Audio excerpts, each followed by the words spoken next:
Welcome to Point to Rise, your podcast that gives you permission to dream big, take messy action, and turn your talent into profit while turning your back on perfection. My name is Susanne, high performance and mindset coach, former international ballerina, profitable entrepreneur, and founder of Point to Rise, a movement designed to empower dancers. It is my mission to use my own story as an inspiration for today's generation of dancers. And now sit back, stretch, warm up, or sip your coffee and love learning how much it matters to point at yourself first to rise to all that you are capable of. Hello, and welcome to another episode of the Point to Rise podcast. My name is Susanne, and I am your host today. Now, today, it's just going to be shared as always from my deepest struggles that I am exploring and sharing my journey with you. This one actually hasn't healed at all. I am not even willing to go there yet and let that go. And I'm talking about the shame that I am feeling still to this point. And just let the curtain go and open wide up here. I'm 47 years old. I have had 3 kids. And I still expect to look like I am 18 years old when I was, at one of the phases where I was at my skinniest. And like most in shape and most defined at, I still expect that I look like that. Now, like from a very realistic point of view, there is nothing that's holding me back to look that way.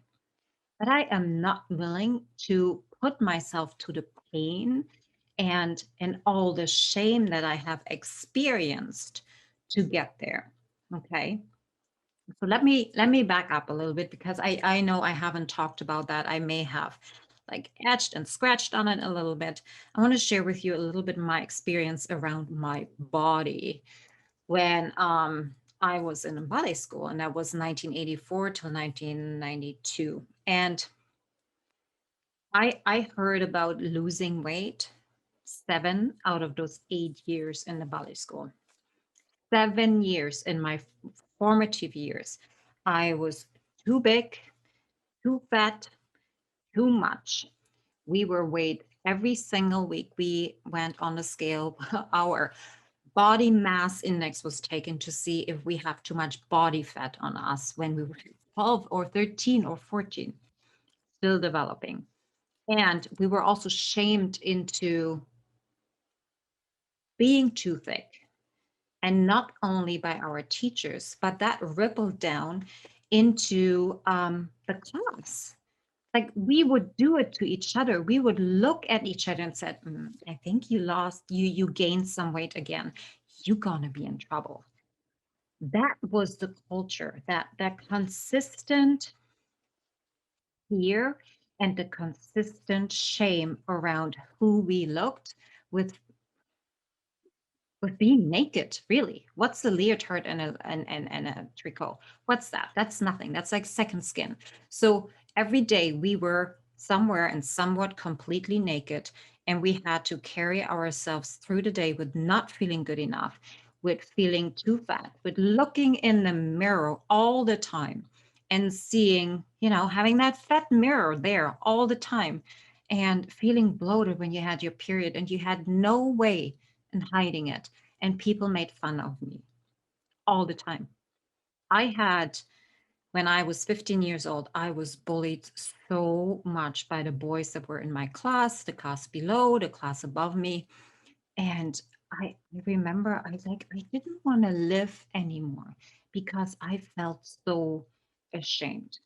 And I ashamed about myself, ashamed my inability to be skinny and not having the possibility or the ability or the permission for that matter at that point to give yourself the grace and understanding. I am 15 years old.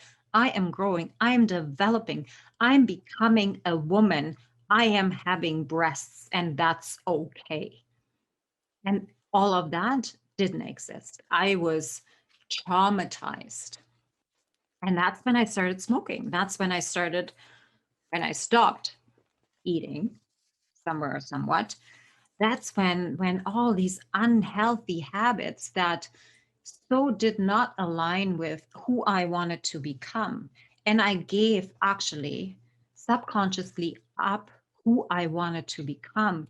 And I gave into the version that I was possible to adapt by taking on these unhealthy habits. Let me go back to the bullying, okay? Because I feel like that might be an issue that we could see. Um, because as kids, we as youngsters, even as young adults, we take or we give ourselves permission to act like our surrounding is acting. And when I wasn't able to participate in how to do class because I had gained 500 grams, um, of course, the boys out of my class would say, ha ha ha, see, you're too fat. Nobody wants you. Nobody loves you. Like we are in the industry not seeing the ripple effect. And that, my friends, is not just the industry. Like that's Olympic athletes, that's the cheerleading groups, that's other performing artists as well, where we see this kind of body shaming and where we're saying that when you are not at a certain weight, if you're not looking a certain way, you're unworthy. And it really has to stop because the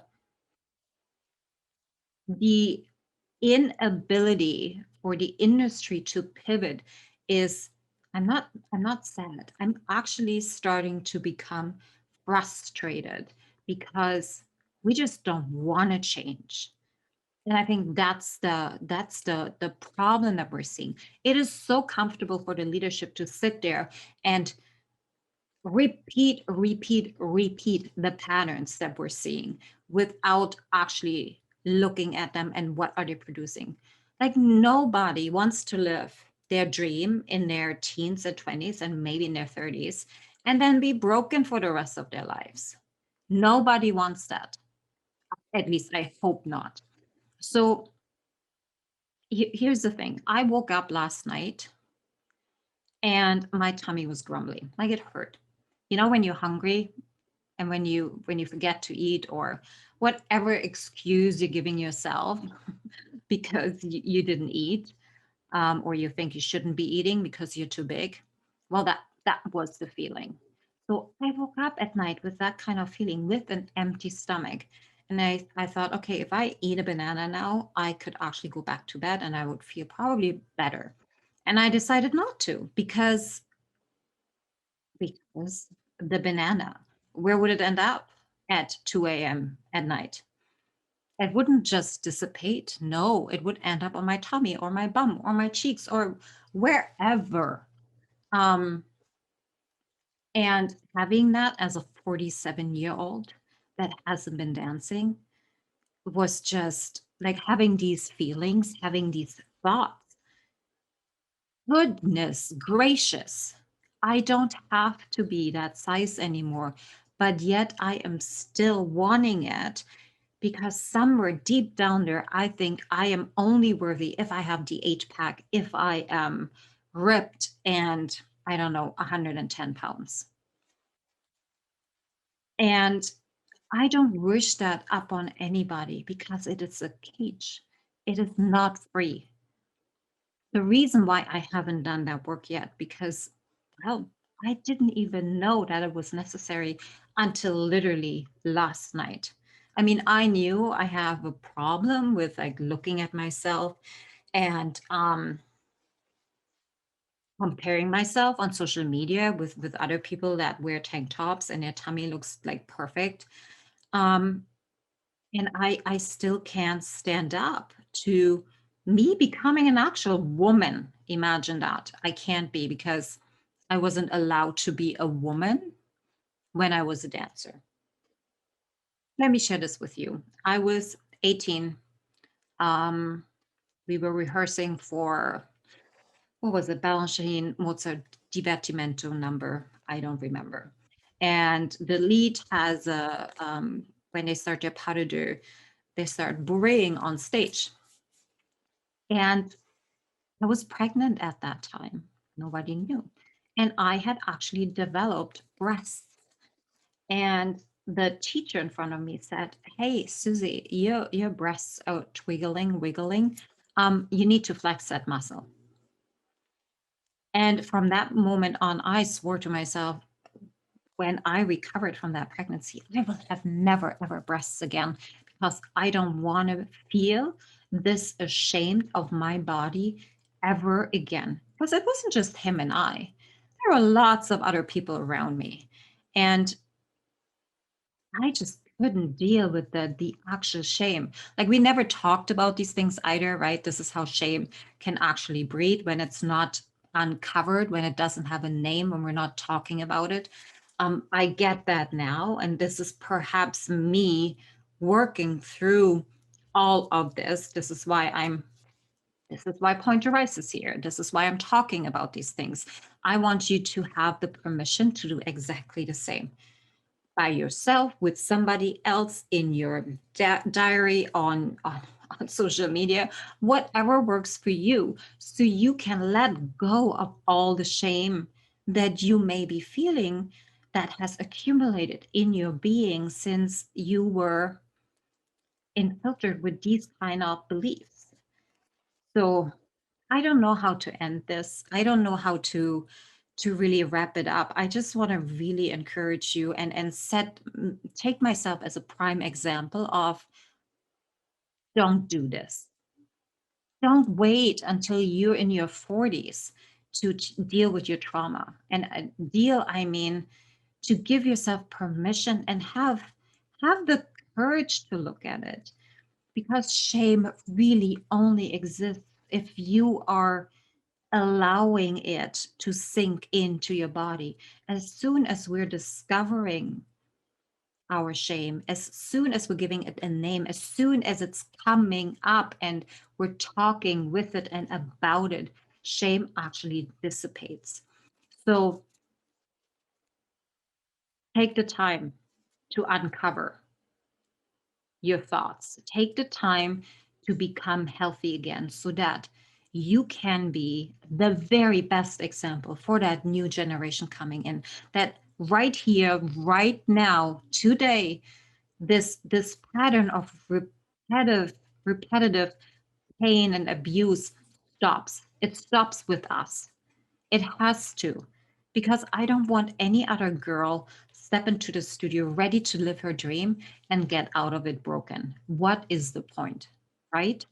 So it's on us. It really is on us to make that first step, to to start exploring what has happened to us, and really understanding, if we are healing, we're giving everybody else around us the permission to do the very same.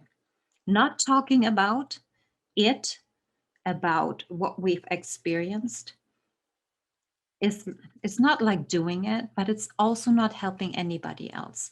So be brave, be courageous. If you can't do it by yourself, find help, ask the questions, reach out to me, for that matter. I am not a nutritionist. I can't help you with that. What I can do is put you in contact with other people that are experts in that area. That I can do for you. So I'm sending you so much love. I would love private messages, whatever works for you. I want to know if this resonated with you. I want to know that I'm being selfish here. I want to know if I'm making a difference. I'm being brutally honest with you. And I also want to know if this is what you want to really talk about. Is this something that I should dig up more? So not only for me, but also for you, so you understand a little bit more that this kind of work is so imperative. It will set you free. And if when I say that, you won't know what that really feels like until you're actually starting it. Um, yeah, there you go. I'm sending you so much love. Thank you so much for listening, guys. Till next time. Thank you so much for listening. If this message resonates with you, please pass it on to someone who needs to hear this right now. And if you like what you've heard, your feedback will go a very long way. If you just take 30 seconds and leave me a 5-star review, that would mean the world to me. Till next time, point at yourself to rise to all that you are capable of.